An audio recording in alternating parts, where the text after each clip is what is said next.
I'm going to pass the microphone down past these guys, and I'll just get each one of you to introduce yourself, say what film you're attached to. I think we know which one you're attached to. You can do it anyway. And then just pass the mic all the way down the line, and then we'll start asking some questions. Hi, I'm Michael Sparaga. I'm the guy from the movie, without glasses. And you know everything about me, because pretty much all laid out there, so I'll just go to the other film. Hey there, Grant Harvey. I had a film in a festival called Freezeburg. My name's Ryan Mains. I'm with the director of the film Golf and God, which is playing tonight at 7:15 across the street. You can go downstairs. You should come check it out. Please. My name is Chris Sherman. I directed Hope for the Broken Contender. My name is Ed. I directed the film This Beautiful City. I'm not a filmmaker, I'm a distributor. I'm Robin Smith, and actually distributing, I think, 5 films here in Calgary: Toronto, Confessions of a Porn Addict, Saving Luna, Triage, and I'm sure I'm missing one. Great. Okay, so basically what I'm going to start with is, rather than questions, we're just going to do a little bit of the same kind of thing.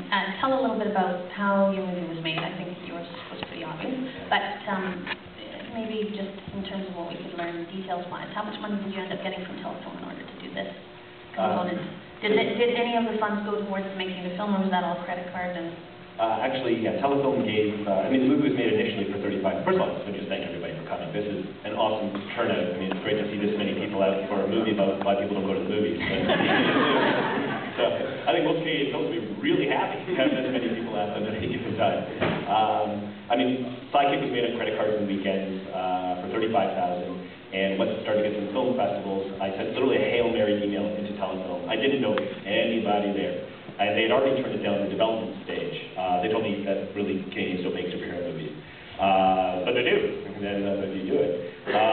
And so they ended up giving me $40,000 to blow the film up from digital. It was shot on DV, which is not HD. It's amazing. While we were shooting the movie, all of a sudden everyone's cell phones turned to HD, and HD was everywhere, and we already had a DV. I mean, it's just, I'm always just behind the times in my career. In film school, it's flatbed. The year I left, the computer editing came out. It's like I'm always behind. And so we took it across the country, but it only really paid for the film to be blown up.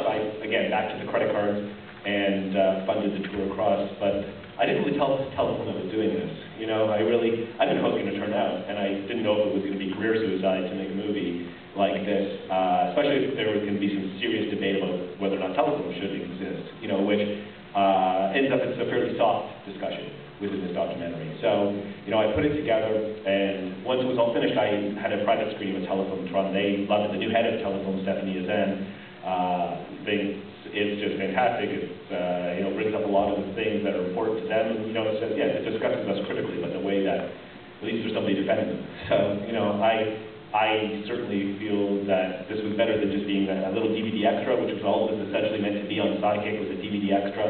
And when I sort of looked at it, I thought maybe I could show it, not just have people watching in their living rooms and sending an email saying, hey, I saw it, or something. So thanks very much again for that.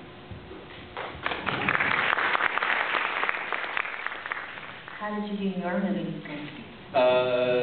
Freezeburg is my 3rd feature, and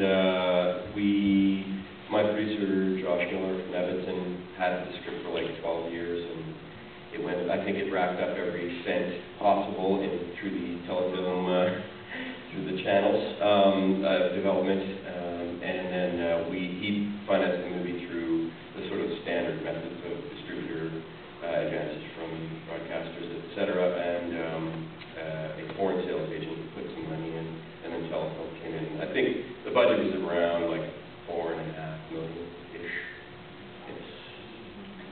And was going after Tom Green kind of part of the whole, well, it's not Tom Green, it's somebody of that kind of marquee value?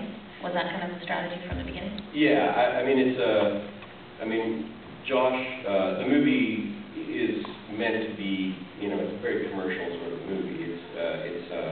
You know, it's sort of a sci-fi comedy, black comedy.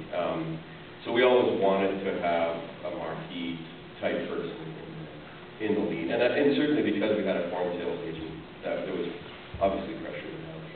Right. And at what point did Tom Green come in on the picture, before or after the foreign sales was engaged? After. Oh, and they were like, I mean, I just thought it was funny to use Tom Green as a straight man, and you know, I thought it was a good choice. And like the movie is like a little bit subversive about it. It's like super Canadian, right? Oh, Like yeah. it's like extremely Canadian in a sort of Tim Hortons kind of way. And so I was very happy to have like you know, a guy like Tom in the lead. Foreign sales agents were like a little lukewarm on the concept. But the other thing we got Crispin Glover, and our hope is that sort of the chemical reaction of those two guys could cause a little bit of buzz. Right. Okay. I made a Golf and Gone for $15,000, all of my own money, loans, line of credit, and didn't apply for any money from anyone to do it. And that was a really conscious choice for me. I'd come off making a ton of short films, and really wanted to make a feature, and really didn't take no for an answer at all. So we got equipment for free, camera for free, everything for free. Most of the budget that we did have spent for insurance and catering. Volunteer crew. My mom and dad were the caterers. So yeah, it was really homegrown, and we got all local Vancouver actors. We had a waiver through UCP, so none of them were paid either, which is great. They did a tremendous job. So I'm really blown away by the success of the film so far. This is our premiere, so it's excited to be here. And yeah, I'm excited to be here. Have you got any interest in terms of sort of traditional sources? Have you talked to broadcasters? Is that sort of plan? Are you going to be doing a sort of sidekick kind of idea where you're hoping to attract a distributor for theatrical release? Yeah, theatrical would be great. I'd be very happy with DVD and cable. Yeah. So I think, getting a theatrical release is great, but I don't think for my film, it's not the be-all and end-all. I just want people to see it in any way they can. So if that's watching it on their cell phones, then I'm very happy with that. Okay. Yeah. My name is Chris Sherman, and I directed Hope for the Broken Contender. And we shot this movie for $6,500 locally in Calgary. I went up to the oil patch for 2 months and saved some money, and with my brother and my buddy here, Charlie, we acted like a bunch of brats and said, screw it, we're going to shoot what we want, how we want, in whatever fashion we want. And more or less, we just wanted to make a movie that we wanted to see. We like crime movies, we like boxing films. We just attempted a project that was way too ambitious for our own good, but somehow we managed to pull together and get through it, and it's kind of that. Great. How many days of shooting? Was it successive shooting, or did you do it over weekends, or? We shot for an entire month. An entire month. We blocked off a month. We convinced some of our friends to come crash at my mom's place. And yeah, we shot most of the big stuff on the weekends with our crew, and everyone was volunteer. There were no union actors whatsoever. It was all guys that we grew up with and friends. And we had our little XL2 from the few years before that we've been shooting with forever. And it was a big step for us. We kind of found ourselves in a it should never have gotten done the way we did it. Those are the best kind, though. But man, you learn a lot just by pulling it through, and just, I don't know, Yeah. we're pretty surprised to be here. Fantastic. You want to hand the mic over? Yeah, my name is Ed. My name is This Beautiful City. It was originally based on a play of mine that I had decided I wanted to make as a film, and I've been doing short films and music videos, and I think we decided to, sometime in April, in 2006, we met and decided to make a blood oath that we'd shoot the film October 16th, whether it was, we had multiple budgets in mind, whether it was $500,000 or, I think the blood oath was that we were a train with no brakes, and come October 16th we'll shoot, whether at a minimum we have to come up with $10,000 a piece, and there's 4 of us making that pact. And that just sort of wasn't about if we're shooting, we just sort of we forced that kind of momentum, and we went after sort of different levels of money, and we ended up doing the movie sort of unofficially, not to anybody. We wrote $300,000.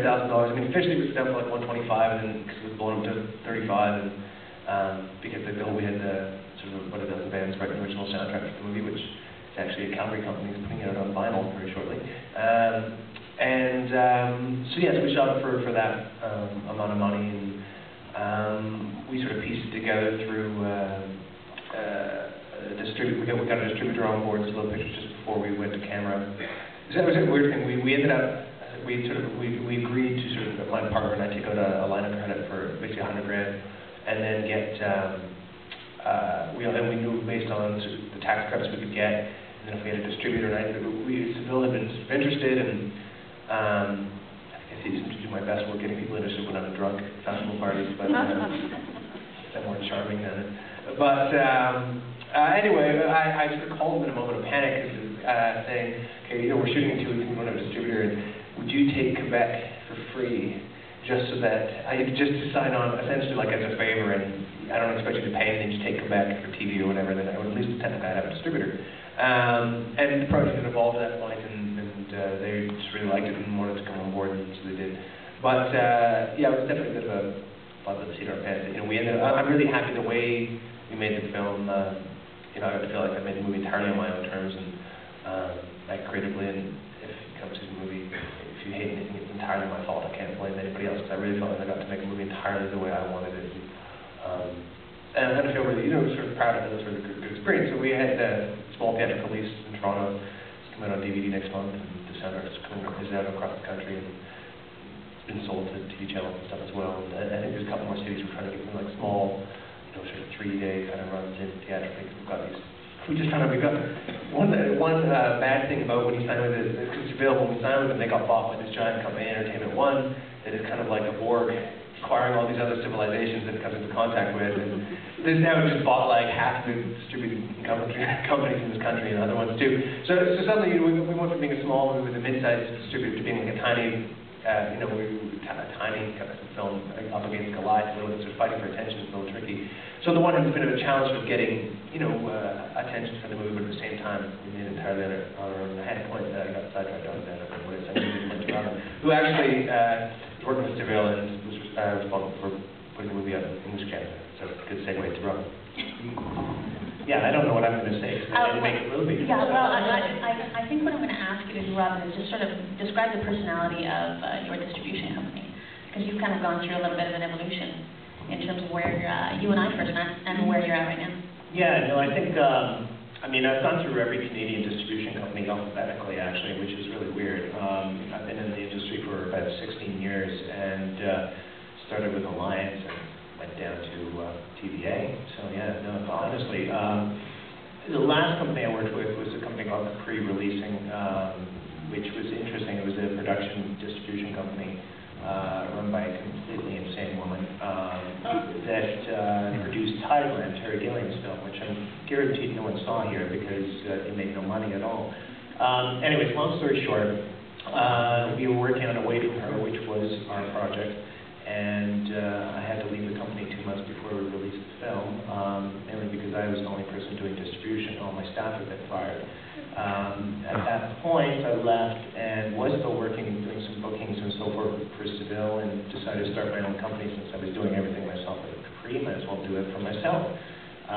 So yeah, since then, that's about 2 years ago, realized there's a huge void in our country in regards to distribution and the way we distribute movies. And I've always been really passionate about films, and literally I've put out about 24 films since then. A big success was Up the Yangtze, which is now a great story. We passed $600,000. It's the 3rd highest grossing documentary of all time. Actually, the 5th highest grossing documentary period of all time in Canada. And I did that in my pajamas in my spare room at home by myself with the filmmakers. So, egg on the face with the big boys. You don't necessarily have to have 300 people in the huge conglomerate Borg society to get films out there. You just need a little elbow grease and off you go. And I'm a big fan of not spending a lot of money, going out there, tying in with groups, pre-screening your film to people like yourselves, so you guys spread the word. And quite frankly, we have that broken system in this country, and it's about time we fix it. Awesome.